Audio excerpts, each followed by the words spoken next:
Dasar-dasar pendidikan menurut pemikiran Ki Hajar Dewantara. Pendidikan dan pengajaran.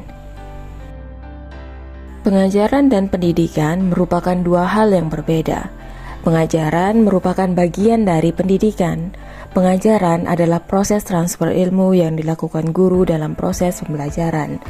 Manakala pendidikan bermakna menuntun, mendampingi, mengarahkan, pemeliharaan dan pemeliharaan secara keseluruhan, sama ada dari segi kognitif, psikomotorik, karakter, sosial, keterampilan, dan sikap peserta didik. Pendidikan menurut Ki Hajar Dewantara adalah menuntun segala kodrat yang ada pada anak-anak agar mereka dapat mencapai keselamatan dan kebahagiaan yang setinggi-tingginya, baik sebagai manusia maupun sebagai anggota masyarakat. Pendidikan adalah tempat bersemainya benih-benih kebudayaan dalam masyarakat. Ki Hajar Dewantara memiliki keyakinan bahwa untuk menciptakan manusia Indonesia yang beradab, maka pendidikan menjadi salah satu kunci utama mencapainya.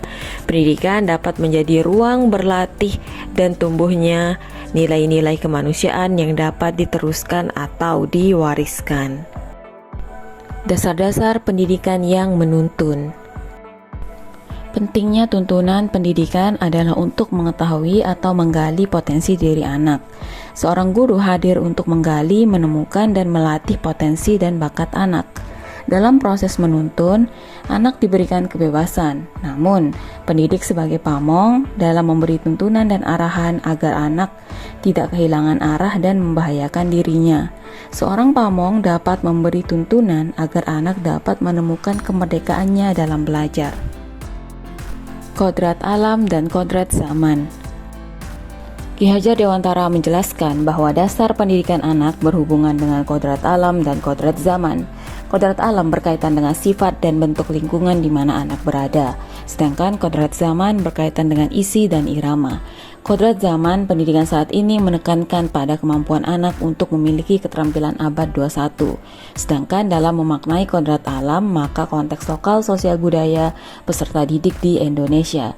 Misalnya karakteristik peserta didik yang berada di daerah Indonesia Tengah tentu berbeda dengan yang berada di daerah Indonesia Timur.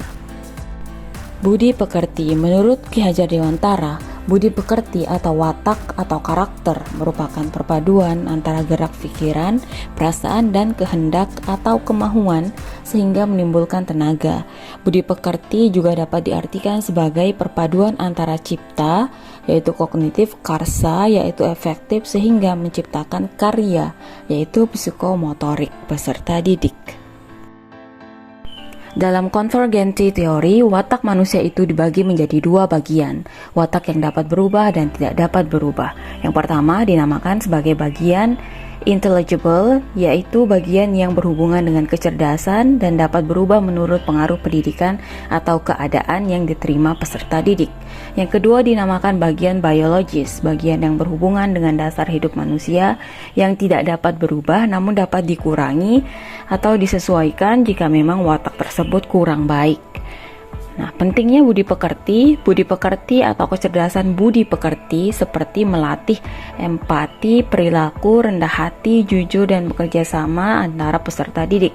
Misalnya, seseorang yang memiliki kecerdasan budi pekerti tidak akan pernah mencuri atau mengambil sesuatu yang bukan miliknya. Menurut Ki Hajar Dewantara, keluarga menjadi tempat yang utama dan paling baik untuk melatih pendidikan sosial dan karakter bagi seorang anak. Keluarga merupakan tempat bersemainya pendidikan yang sempurna bagi anak untuk melatih kecerdasan budi pekertinya, yaitu pembentukan watak individual.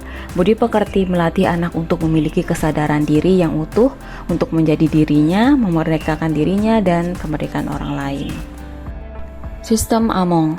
Momong berarti merawat dengan penuh ketulusan dan kasih sayang serta mentransformasikan kebiasaan-kebiasaan baik disertai doa dan harapan.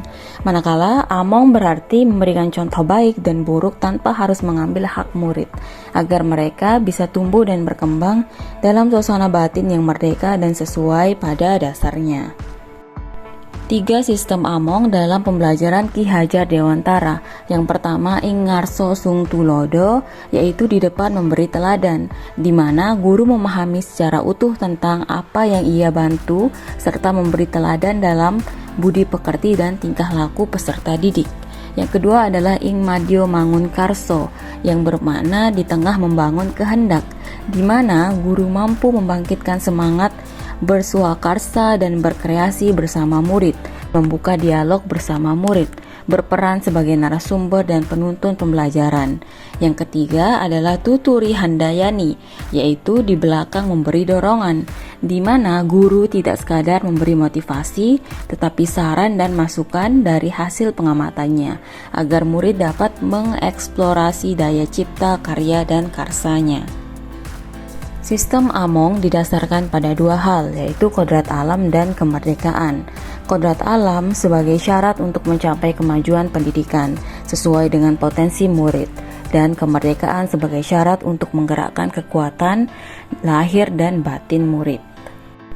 Maka dari itu, jadilah guru yang memiliki karakter, kredibel dan dihormati murid. Jadilah guru yang memiliki kemampuan mengelola dan mengembangkan kemampuan sosial, dan guru yang memiliki tutur kata yang baik dan mudah dipahami murid secara sistematis dan logis.